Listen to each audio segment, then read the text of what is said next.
আরও একটা নতুন সকাল। আমি ঈশ্বরের কাছে সত্যিই খুব গ্রেটফুল যে আমি আরও একটা নতুন সকাল আজকে দেখতে পাচ্ছি। প্রতিটা মানুষেরই না ভগবানের কাছে বা ঈশ্বরের কাছে গ্রেটফুল হওয়া উচিত যে আর একটা নতুন সকাল দেখতে পাচ্ছে। চলুন, নতুন সকাল নতুন ভিডিও নিয়ে আমি চলে এসেছি। তাহলে শুরু করা যাক। এখন আমি যাচ্ছি টিউশন পড়াতে। আসলে আমি কখনোই চাই না যে আমার নিজের খরচের জন্য আমাকে যেন আমার মায়ের কাছে চাইতে হয়। আমার বাবা নেই, আমার মা আছেন, তো আমি এটা কখনোই চাইবো না যে আমার নিজের খরচটুকু আমি আমার মায়ের কাছে চাইবো।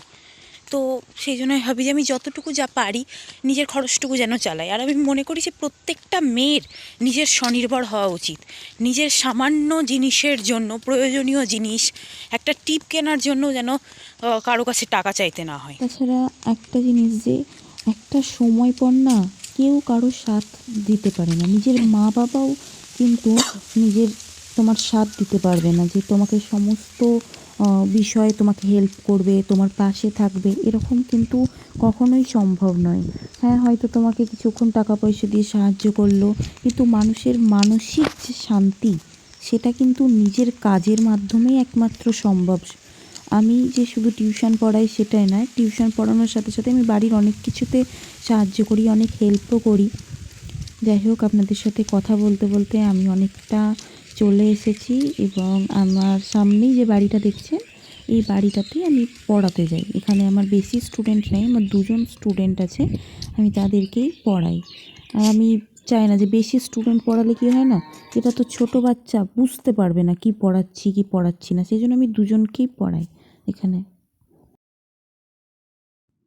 বাড়িতে এলাম টিউশন পড়িয়ে, এবার বাড়ি গিয়ে দেখছি মা পিঠে তৈরির প্রস্তুতি করছে। চলুন দেখিনি আলুর পিঠে মা কীভাবে বানাচ্ছে। রেসিপিটা ভালো লাগলে আপনারাও এটা করতে পারেন।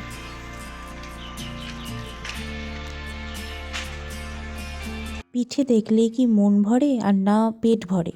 পিঠে দেখলে মনও ভরে না, পেটও ভরে না, কিন্তু পিঠে কীভাবে বানায় সেটা শেখা যায়। এখানে আমি 2 কিলো সেদ্ধ আলু নিয়ে নিয়েছি। এবার এই সেদ্ধ আলুতে আমি একটু গুড় মিশিয়ে নেব। 2 থেকে 3 চামচ মতন এটাতে আমি গুড় মেশাবো। আর আমি এটাতে একটু চালের গুঁড়ো মেশাবো। চালের গুঁড়ো মেশালে পিঠেটা বেশ নরম হয় এবং খেতেও ভালো লাগে। এখানে আমি গুড় নিয়ে নিয়েছি, এইটুকুই নিয়েছি, 2 চামচ মতন নিয়েছি। আর এবার এটাকে ভালো করে মেখে নেব। এই যে আমাদের বেড়াল মশাই এখানে বসে আছে আর চারিদিকে দেখছে যে কি করা যায়। জানো কি করছে এরা? এখানে পিঠে পাহারা দিচ্ছে। এই দেখো। আলুটা ভালোভাবে মেখে নেওয়ার পর পিঠেগুলোকে আমি এই আকার দিয়েছি। খুব সুন্দর সুন্দর হয়েছে বলবো না, তার কারণ আমি অত ভালো শেপ দিতে পারিনি।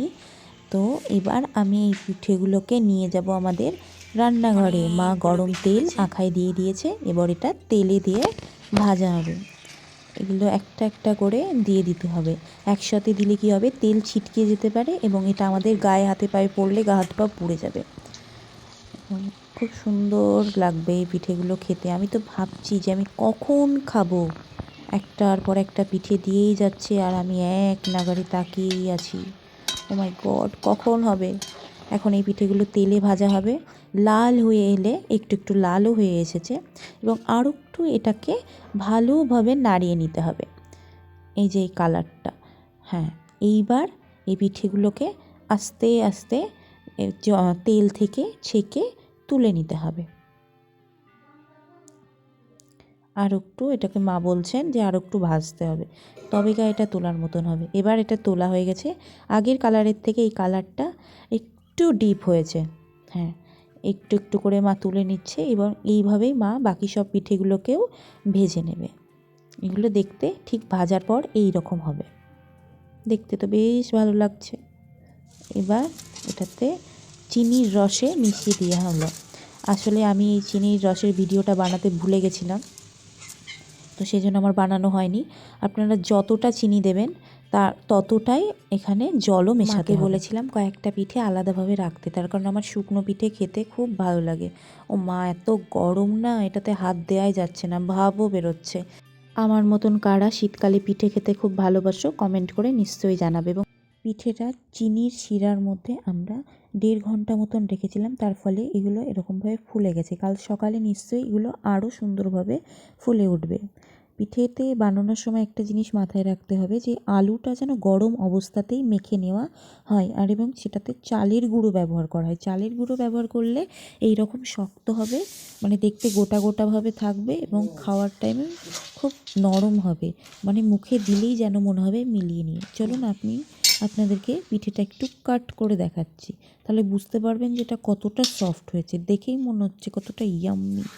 আমার ভিডিও দেখার জন্য থ্যাংক ইউ।